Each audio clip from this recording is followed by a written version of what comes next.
प्रणाम भारत, जय श्री राम, वंदे मातरम। आप सभी का मेरे चैनल द लखनऊ डायलॉग्स पर बहुत-बहुत स्वागत है। आज के मेरे गेस्ट हैं बहुत सीनियर जर्नलिस्ट और बहुत रिस्पेक्टेड जर्नलिस्ट और मेरे one of the favourite journalist Vinod Shukla sir. Sir आपका बहुत-बहुत स्वागत है। बहुत धन्यवाद नंदिता जी। जब भी मैं विनोद शुक्ला सर को अपने चैनल पे बुलाती हूँ तो मुझे लगता है एक बहुत बड़ा पिटारा खुलने वाला है और बहुत सारा इन नॉलेज मुझे मिलने वाला है और आप सबके साथ जब मैं शेयर करती हूँ तो मुझे बहुत अच्छा लगता है। सर हम संभल के बारे में बात करेंगे। संभल जो है एक एपिसेंटर बन गया है पॉलिटिक्स का, धर्म का, सनातन का और जितना भी ज्यादा वहां पे हम पुलिस का जो एक रवैया देख रहे हैं, एक पॉजिटिव रवैया हम जो देख रहे हैं, जो कि एग्जैक्टली पुलिस को कैसे काम करना चाहिए वो हमको दिख रहा है वहां पे, उनको फ्री हैंड मिला हुआ है। इसके बारे में आपको क्या लगता है कि जैसे कहते हैं ना कि राजा अगर आपका जिस तरीके से सोचता है आपकी प्रजा और आपकी जो मशीनरी होती है एग्जैक्टली वैसे सोचने लगती है। इस समय योगी जी की जो पुलिस है वो धर्म को लेकर के, वो लॉ एंड ऑर्डर को लेकर के बहुत ज्यादा एक्टिव नजर आ रही है। इसके लिए आप क्या बोलेंगे सर? उनकी बुराई भी देखिए बहुत हो रही है इस चीज को लेकर के।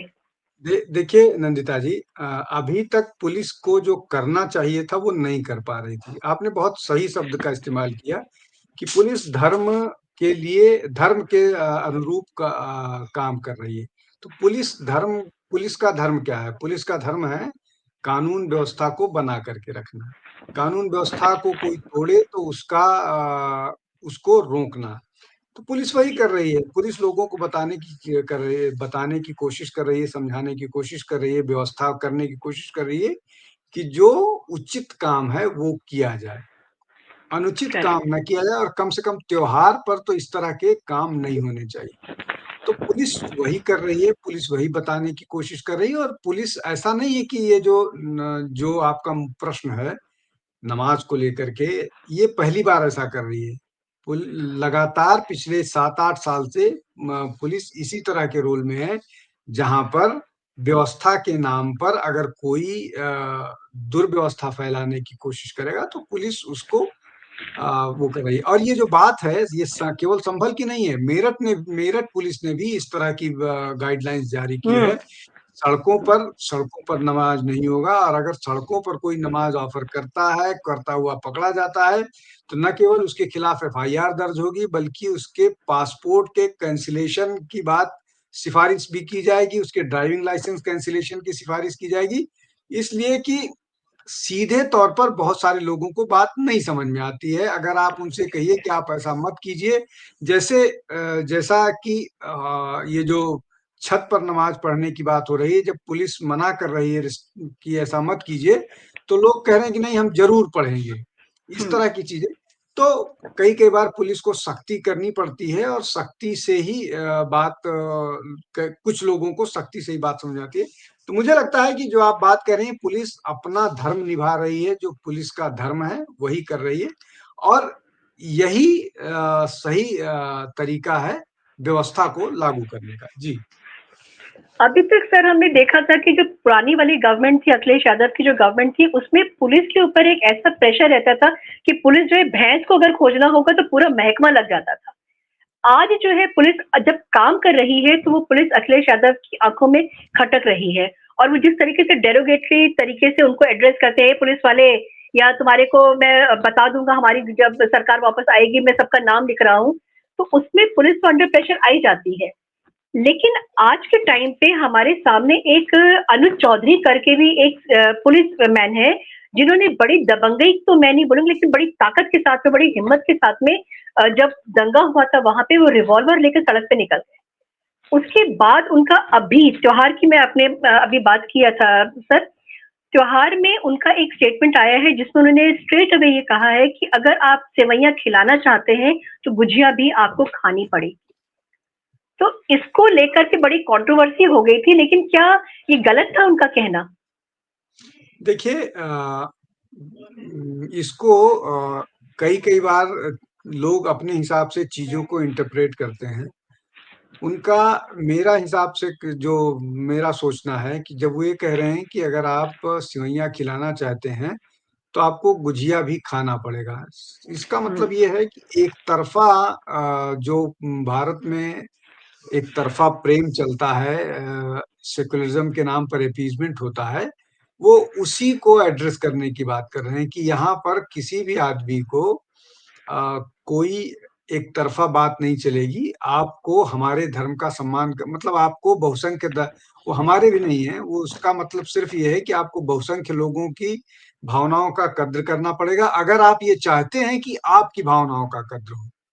और अगर आप बहुसंख्य लोगों की भावनाओं का कद्र नहीं करेंगे, वो गोजिया और सिवई से सीधे मतलब ये है कि आपको उनकी भावनाओं का कद्र करना होगा, तभी आपकी भावनाओं का कद्र किया जाएगा। उसका उसका सिंपल सा मतलब यही है। और इसके पहले वो 52 हफ्ते और पर हुआ कि 52 हफ्ते तो जुम्मा होता है, होली तो एक दिन आती है, इसको भी, और उसमें गलत कुछ बात नहीं थी। ये सत्य बात है कि जुम्मा जो होता है वो तो 52 हफ्ते होता है, होली तो साल में एक होती है। तो क कारण ये है ना कि इस पूरे मामले में या इस तरह के मामलों में जो लोग इसको विवादित बना देते हैं, जो लोग इसको इसके खिलाफ बोलने लगते हैं, उनका अपना ये इंटरेस्ट होता है। सबको मालूम है कि सेकुलरिज्म का जो फ्रॉड है इस देश में, वो चलता है, और उसको समर्थन करने के कारण ही ये जो माइनॉरिटीज के लोग हैं वो ब्लैकमेलिंग पर उतारू हो जाते हैं। ये बात दोनों को मालूम है। ये जो सेक्युलर दल हैं उनको भी मालूम है, और जो अल्पसंख्यक समाज है, हालांकि वो अल्पसंख्यक समाज है नहीं, वो दूसरा सबसे बड़ा बहुसंख्यक समाज है। यूएन के डेफिनेशन से भी वो अल्पसंख्यक नहीं है। 5% से ऊपर कोई भी जनसंख्या अल्पसंख्यक नहीं हो सकती है, क्योंकि भारत में अल्पसंख्यक की परिभाषा डिफाइंड नहीं है, इसलिए उनको अल्पसंख्यक बनाया हुआ है। और अल्पसंख्यक अपने आप को मान के चलते हैं। 18 करोड़ 20 करोड़ की जनसंख्या अल्पसंख्यक नहीं होती है। इतनी बड़ी जनसंख्या मतलब जर्मनी और यूके को जोड़ दीजिए तब भी नहीं उतनी पॉपुलेशन है। खैर, तो ये जो पूरा का पूरा मामला है, वो पूरा का पूरा मामला उसी के इर्द गिर्द घूमता है। उनको मालूम है कि अगर वो इस तरह की बात नहीं करेंगे तो मुसलमान उनको विरोध करेंगे, उनकी बात नहीं सुनेंगे। और उसका उसको आप इस तरह से समझ लीजिए कि किस तरह से वक्त पर धमकी देना शुरू हो गए हैं, और उसी धमकी का नतीजा है कि तथाकथित सेक्युलर दल उनके पीछे खड़े हैं। तो ये भी उसी तरह से मामला है कि अगर आप उनके साथ नहीं खड़े होइएगा तो वो कहेंगे कि हम आपको वोट नहीं देंगे। फिर सेक्युलर दल की मजबूरी हो जाती है। लेकिन अब उस जो ब्लैकमेलिंग है उसके खिलाफ एक बड़ा वर्ग खड़ा खड़ा हो गया है हिंदुओं का, जो वो ब्लैकमेलिंग के खिलाफ है। तो अगर आप उस तरह की ब्लैकमेलिंग कीजिएगा तो हम आपके खिलाफ वोट करेंगे। और इसी का नतीजा है कांग्रेस और समाजवादी पार्टी भुगत रहे हैं। वो हिंदुओं की भावनाओं को मुसलमानों की भावनाओं के कंपैरिजन में सुनने समझने के लिए नहीं तैयार हैं, इसलिए ही उनको डेजर्ट किया है हिंदुओं ने। और वो उनको अभी नहीं समझ में आ रहा है या कब समझ में आएगा उसको मैं कुछ नहीं कह सकता। लेकिन ये तय है कि जो ब्लैकमेलिंग की जा रही थी, उस ब्लैकमेलिंग के खिलाफ एक बड़ा मानस तैयार हो गया है। और वो मानस अब योगी को या मोदी को अपना नेता मानता है और उनके साथ खड़ा है। तो उनकी बात भी योगी और मोदी को माननी पड़ेगी, इसलिए कि ये डेमोक्रेसी है। जी। बिल्कुल सर, जिस समय जैसे कांग्रेस पे सोनिया गांधी का एक स्टेटमेंट आया था कि हमको कांग्रेस पार्टी को जो है मोदी सरकार ने बता दिया कि हम मुस्लिम पार्टी हैं, तो वो तो खुल करके पूरे पिच पे अपने खेल रहे हैं। अखिलेश यादव को क्या हो गया, वो तो वो लोकसभा में दिल्ली में बैठे हुए हैं, लेकिन उनका सारा इंटरेस्ट जो है वो यूपी में है। इस तरीके की पॉलिटिक्स करके, भाईचारे वाली जो बात करके, उसके बाद में सिर्फ चारे को वो अलग अलग कर देते हैं, भाई को अलग कर देते हैं। और क्या वो चाहते हैं कि वापस वो आकर के लखनऊ की, उत्तर प्रदेश की पॉलिटिक्स में फिर से वो जम जाए? उनको क्या वो वहां पे लोकसभा की जो पॉलिटिक्स है वो राज नहीं आ रही है?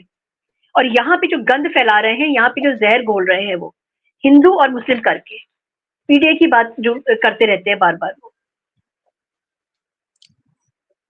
देखिए नंदिता जी, अब वो पीडीए पर उनका बयान बदलता रहता है। वो कभी पिछड़ा दलित और आदिवासी हो जाता है, कभी पिछड़ा दलित और अल्पसंख्यक हो जाता है।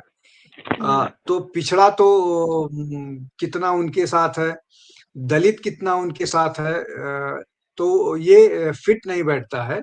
इसलिए कि पिछड़े हम्म। के नाम पर सिर्फ यादव उनके साथ है, और यादव कहीं से भी पिछड़ा नहीं है। तो बिल्कुल बिल्कुल। ये बात उनको, हाँ, ये बात उनको शायद समझ में नहीं आ रही। कुल मिला के उनके पास अल्पसंख्यक के नाम पर मुसलमानों को लुभाने का एक ही तरीका है कि वो उनको गाय से दुर्गंध आने लगी है, उनको अपने त्योहारों हम्म। से दिक्कत होने लगी है, उनको कुंभ से दिक्कत होने लगी है, उनको दीपावली में पोल्यूशन नजर आता है, उनको इस तरह। तो ये इस तरह की बात करने में या इस तरह की स्टेटमेंट देने के पीछे मंशा क्या है, नंदिता जी, इसको समझिए।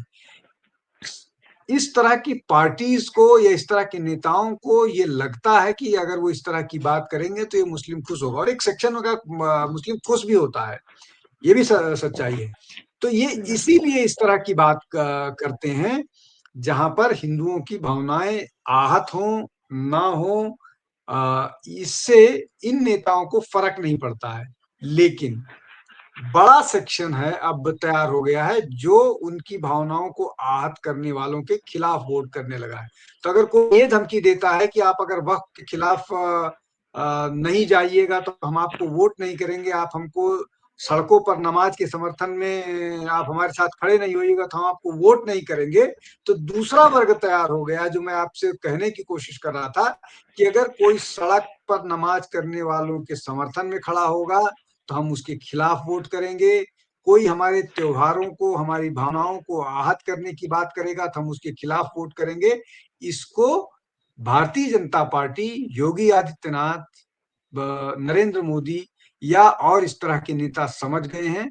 जितनी जल्दी कांग्रेस और समाजवादी पार्टी के नेता समझ जाएं उतना ही अच्छा है, इसलिए कि इस देश में अभी भी हिंदू बहुसंख्य है, और शायद 75 साल पहले वाला हिंदू नहीं है जो चुपचाप अपने ऊपर हो रहे अत्याचार या अपने ऊपर अपने देवी देवताओं को, अपने धार्मिक पहचान पर होने वाले अपमान को बर्दाश्त करता है। अब वो इसको बर्दाश्त करने के लिए नहीं तैयार है, और डेमोक्रेटिकली इसका प्रतिकार कर रहा है और करता रहेगा। सर एक बहुत बड़ा सी चेंज आया है। मैं अभी जो देखती हूँ, जो मैं ऑब्जर्व करती हूँ कि एक बहुत छोटे एज वाली जनरेशन भी अपने सनातन को समझने लगी और वोकल हो गई है। अभी जैसे छावा मूवी के टाइम पे आपने देखा होगा, बहुत सारे वीडियोस आई थी, छोटे छोटे बच्चे वहां पे जो है वो रो रहे हैं और वहां पे जो है स्लोगन लगा रहे हैं। उसी तरीके से हम जब यूपी में भी आते हैं तो यूपी में भी मैं देखती हूँ कि बहुत सारे छोटे छोटे बच्चे जय श्री राम का नारा लगाते हैं, जय श्री राम बोलते हैं, और उनको अपनी जो धरोहर है वो समझ में अब आने लगी है। मैं एक वो है संभल में एक कैरेक्टर है शफीकुर रहमान करके, जिनके ऊपर 1 करोड़ का जुर्माना लगा हुआ है। अभी थोड़े दिन पहले मैं उनका इंटरव्यू देख रही थी, एक बाइट थी उनकी, इंटरव्यू तो नहीं था।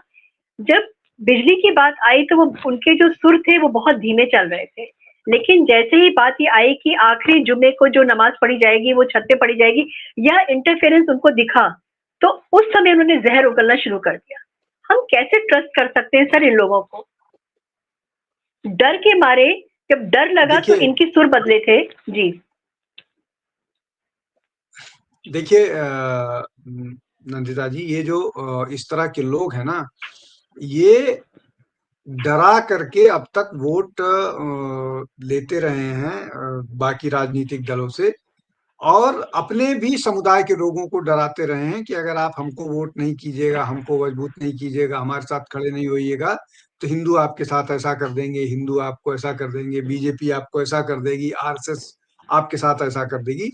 तो ये डर की खेती करते रहे हैं, और ये डर की खेती करने वालों की लंबी जमात है, और ज्यादातर वो अशराफ मुसलमान हैं जो अपर कास्ट मुस्लिम हैं। वो ये डर की खेती करके बाकी लोगों को डरा करके, अपने ही समुदाय के जो गरीब पिछड़े लोग हैं उनको डरा करके ये ऐसा करते रहे हैं। और चाहे वो बरक हो, चाहे वो अरशद मदनी हो, चाहे महमूद मदनी हो, चाहे असदुद्दीन ओवैसी हो, ये सारे एक ही तरह की राजनीति करते हैं और सब यही कहने की कोशिश करते हैं अपने समुदाय के लोगों को कि आप हमारे साथ नहीं खड़े होइएगा, आप अगर सड़कों पर नहीं उतरिएगा तो बीजेपी और आरएसएस आपके साथ ऐसा कर देगी, आपके साथ वैसा कर देगी। ये बड़ा फैक्टर है, लेकिन इसमें भी बदलाव हुआ है नंदिता जी। आपको मैं एक 2-3 उदाहरण के साथ समझाने की कोशिश करता हूँ, हो सकता है आपके दर्शक को फायदा करे। हालांकि वो संभल से थोड़ा हट करके है, लेकिन जुड़ा ही हुआ मसला है। ये जो वक्त को लेकर के विरोध प्रदर्शन की कोशिश की जा रही है, हर दूसरे दिन जमीयत उलेमा हिंद एक प्रेस रिलीज जारी करती है और ये कहने की कोशिश करती है बीजेपी के 2 एलाइज के साथ कि आप के मुस्लिम वोटर्स हैं, आप हमको अगर हमारे साथ वक्फ के मामले में खड़े नहीं होइएगा तो हम मुसलमानों से अपील करेंगे कि वो आपको वोट ना करें। एक, मुसलमानों से अपील करेंगे कि वो आपके इफ्तार में शामिल ना हो। दो, आप के ईद पार्टी में शामिल ना हो। तीन, और जब वोट होगा तो हम आपके खिलाफ वोट करवाएंगे। उन 2 राजनीतिक दल कौन है? तेलुगु देशम पार्टी और जनता दल यू। तेलुगु देशम पार्टी ने इस पर संज्ञान लेना या इस पे लोड लेना जो कहते हैं वो बंद कर दिया है। जनता दल यू भी बहुत ज्यादा तवज्जो नहीं दे रही है। अब इसमें एक और फैक्टर है। वो फैक्टर ये है कि आंध्र प्रदेश में लगभग 92-93% मुस्लिम हैं, हिंदू हैं, 7-8% मुसलमान हैं, तो उनको इतना ज्यादा फर्क नहीं पड़ने वाला है और उन्होंने तेलुगु देशम पार्टी को वोट नहीं किया है। और जिस तरह की ब्रूट मेजोरिटी से तेलुगु देशम पार्टी जीत के आई है, उनको मालूम है कि हम जिस तरह की राजनीति कर रहे हैं उस तरह की राजनीति करेंगे तो हमको फायदा होगा। जनता दल यू के साथ भी कमोवेश वैसा ही हाल है। वहां पर हालांकि 16-17% मुसलमान है, 16% के आसपास, तो वो दबाव बनाने की कोशिश कर रहे हैं। लेकिन जनता दल यू के ज्यादातर नेताओं को मालूम है कि वहां जो मुसलमान वोट है वो आरएलडी को, आरजेडी को जाएगा, जनता दल यू और बीजेपी को नहीं जाएगा। जब जनता दल यू का मुस्लिम कैंडिडेट होगा तब मुसलमान को वोट करेगा। ये उनको स्पष्ट है। अब इन सब के मद्देनजर जो मैं बात कहना चाह रहा था, ये भूमिका है। जी। जमीयत उलेमा हिंद ने 4 रैलियां वक्फ के खिलाफ की। पहला उन्होंने प्रॉमिस किया था कि वो रामलीला मैदान में रैली करेंगे, लेकिन जब उनको लगा कि वो भीड़ नहीं जमा कर पाएंगे तो इंदिरा गांधी इंडोर स्टेडियम में किए, जिसकी कैपेसिटी 10,000 के आसपास है। दूसरा उन्होंने आंध्र प्रदेश में किया, वहां भी वो 4 लाख की भीड़ जो जमा करने का उन्होंने दावा किया था। 1 लाख भी इकट्ठा नहीं कर पाए, 10-20 हजार के आसपास थी। तीसरा उन्होंने दावा किया था कि हम गांधी मैदान में करेंगे, वो भी उन्होंने वो भी गांधी मैदान में नहीं कर पाए। और एक कन्वेंशन हॉल है, वो शायद मुझे अभी ध्यान नहीं आ रहा है, शायद वो जेपी के नाम पर है, जयप्रकाश नारायण के नाम पर है या राम मनोहर लोहिया के नाम पर है, उसमें आयोजन किया गया और उसकी कैपेसिटी भी 4 या 5 हजार के आसपास है। तीसरा चौथा जो है, अभी उन्होंने जो विरोध किया था जंतर मंतर पर, तो उस जंतर मंतर पर विरोध प्रदर्शन किया था। उस प्रदर्शन में जंतर मंतर की कैपेसिटी ही 4,000-5,000 के आसपास है। मैं ये इतना आपको इतिहास पुराण क्यों बता रहा हूँ? इतिहास पुराण में इतना इसलिए बता रहा हूँ कि शाहबानो के मामले में जब मुसलमान ने विरोध दर्ज कराया था तो 5 लाख मुसलमानों ने दिल्ली घेर लिया था और राजीव गांधी को शाहबानो वाले मामले में संविधान संशोधन बिल ला करके उस पूरे मामले को खत्म करना पड़ा था। अभी सारी कोशिशों के बावजूद ये उतनी भीड़ नहीं इकट्ठा कर पा रहे हैं। इसलिए भीड़ नहीं इकट्ठा कर पा रहे हैं कि पसमानदा समाज को ये बात समझ में आ गई है कि ये अशराफ समाज जो है वो अपने फायदे के लिए हमारे बारे में नहीं सोच रहा है। और ये जितने भी जिन लोगों की मैं बात कर रहा हूँ, चाहे अरशद मदनी हो, असदुद्दीन ओवैसी हो या और बाकी जितने भी उलेमा और वो हों, ज्यादातर लोग जो वक्फ का विरोध कर रहे हैं उन्होंने वक़्फ़ की ज़मीन पर, वक़्फ़ की प्रॉपर्टीज़ पर कब्ज़ा कर रखा है और ये बात पसमानदा को समझ में आने लगी है और उसकी बात करने लगी हैं। फैयाज़ अहमद फैज़ी करके एक पसमानदा के बड़े एक्टिविस्ट हैं, उनको लोग सुनते हैं, उन्होंने वक़्फ़ बोर्ड पर जा कर के ब जब पार्लियामेंट जो जेपीसी थी, वहाँ पर अपनी बात भी रखी थी। तो ये चीज़ें लोगों को समझ में आने लगी हैं और इसलिए लोग इनके साथ नहीं जुट रहे हैं। वैसा ही मामला और जगहों पर हो रहा है कि हमको हर जगह हुँ, क्यों आप लड़ाई में दंगों जब इस तरह की झगड़े होते हैं, उसमें हमको क्यों आप आगे कर देते हो और आप अपना फ़ायदा उठाते हो? आप का कोई भी सड़क पर नहीं उतरता है। क्या असदुद्दीन ओवैसी का कोई विरोध प्रदर्शन में उतरता है या अरशद मदनी का या महमूद मदनी का कोई घर का परिवार का बच्चा नहीं आता है। तो ये उस तरह की स्थिति है, इसलिए लोग इनको मिल नहीं रहे हैं, किसी करेक्ट। मामले में, चाहे वक़्फ़ के मामले में हो, चाहे इस मामले में हो। थोड़ा बड़ा वो था लेकिन मुझे लगता है कि विषय को एक्सप्लेन करने के लिए ये नहीं, चीज़ें बहुत ज़रूरी थी। जी। बहुत ज़रूरी था सर, क्योंकि इस चीज़ को समझना कि पहले जिस तरीके से भीड़ आ जाती थी, जिस तरीके से इनको एक अनकंडीशनल सपोर्ट मिलता था, वो अब नहीं मिल रहा है। क्यों नहीं मिल रहा है, उसका रीज़न भी आपने बता दिया, क्योंकि एक जागरूकता आ रही है। मुझे लगता है कि एक अवेयरनेस मुस्लिम समाज में भी आ रही है।